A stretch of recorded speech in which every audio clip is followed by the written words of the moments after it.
Welcome back to another video. In today's video, I'll show you how to use Jasper AI campaigns to create full marketing campaigns. First, open your browser and go to the Jasper AI website. Log into your account and from the dashboard, look for the Campaigns feature.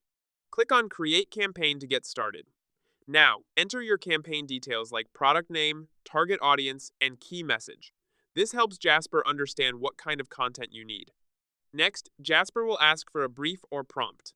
Here, describe your product or service clearly.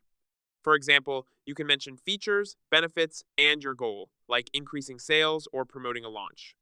Once you submit the brief, Jasper will automatically generate a full campaign for you.